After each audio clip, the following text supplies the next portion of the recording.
information and background on the eastern grey kangaroo. Come along with us as we find out more.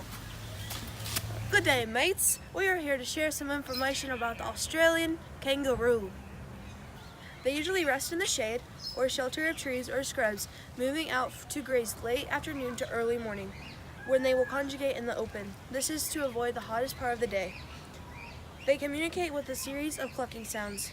Aggressive males and alarmed individuals of both sexes can have a large cough. The tendons in the legs of the kangaroos act like sprung ropes and help propel the animal at a fast speed with minimum effort.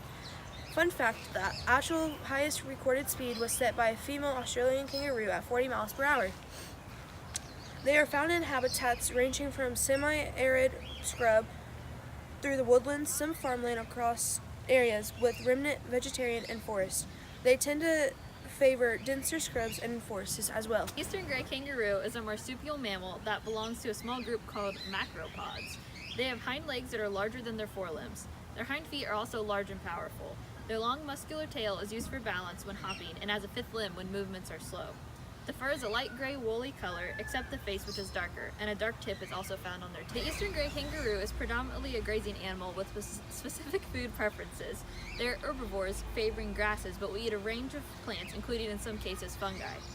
The grasses they prefer to eat are young green shoots high in protein. Dry grass is difficult for them to digest. Being nocturnal, large mobs will gather at dusk to feed where food is most abundant.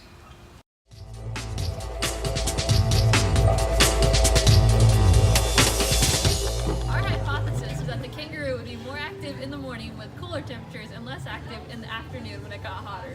We camped out for the night, so we're going to go over our procedure for the morning when we go to study the eastern gray kangaroos. Our procedure was to arrive at the zoo early in the morning and quickly go to the kangaroo exhibit and pick 2 kangaroos to be our subject. This was easier to do than we thought because the zookeepers had a little chart that had notches on the kangaroo's ears so you could tell them apart. Immediately after choosing your subjects, record the outside temperature and start an overall timer for 30 minutes. At the same time, start your own personal stopwatch for the kangaroo you are watching. You'll start the stopwatch when the kangaroo is active for at least 30 seconds and stop it when they're inactive.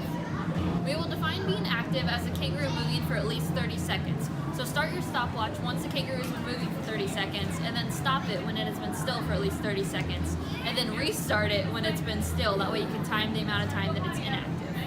The kangaroo doesn't have to be hopping around for it to be considered active, but just not laying down, so up and about and maybe grazing or hopping. Once the 30 minutes are up, record all your information in the data table and take a 45-minute break, where you will then return to the exhibit and do the same procedure over again when the temperature is different and it's a different time of day. Observe the kangaroos for a total of 30 minutes, using your stopwatch to record the time that they're inactive and active. The materials that you will need for this procedure include 2 stopwatches, one for each observer, a weather app to use as a thermometer or a thermometer in general, a data table, a pencil, paper, and a notebook. During our first observation, both kangaroos were active for the entire 30-minute session, grazing on grass and hopping around.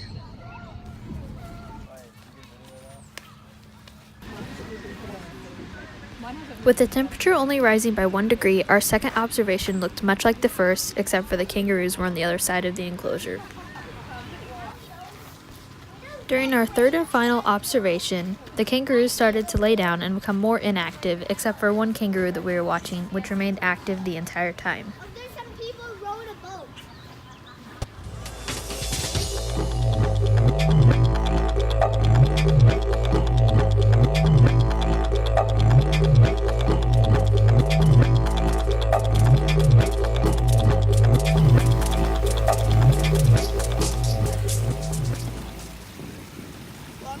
Down out here on the trail, and we're sinking in the mud. So I guess it's the end of our trail with you. Thanks for coming along with our journey as we learned about the eastern gray kangaroos. Hope you'll visit us next time. Ciao. Our hypothesis ended up being correct that the kangaroos were more active in the cooler temperatures in the morning and less active towards the end of the day. The temperature was really cool throughout the whole day, so while our hypothesis was correct, it could have been a lot different if it actually would have gotten warmer, because since it was so cool, the kangaroos were active almost the whole day.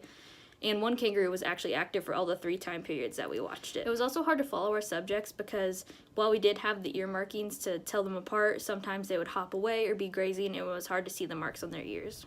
This could be corrected by conducting this experiment when there were greater changes in the temperature throughout the day, and maybe using a tool like binoculars to be able to see the kangaroo's ears better. Some more questions that we came up with after our observations were if the kangaroos would be more active depending on if the temperature really did get warmer throughout the day, and if things like age or gender would have an impact on how active We could they research were. these questions by doing separate observations for each of these questions independently, first focusing on age one time and a gender another time.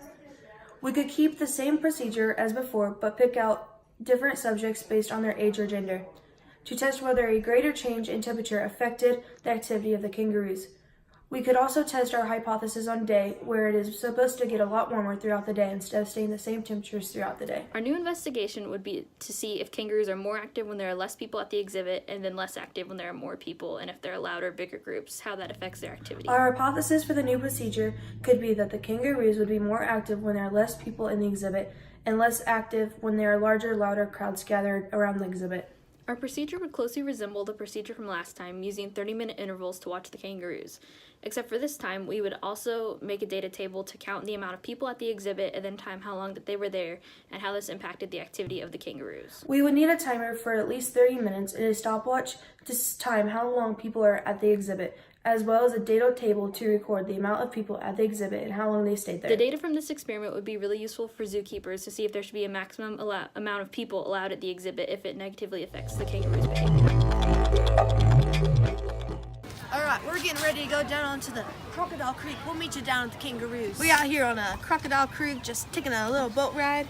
We're coming up to the kangaroo exhibit if you want to look over to your right.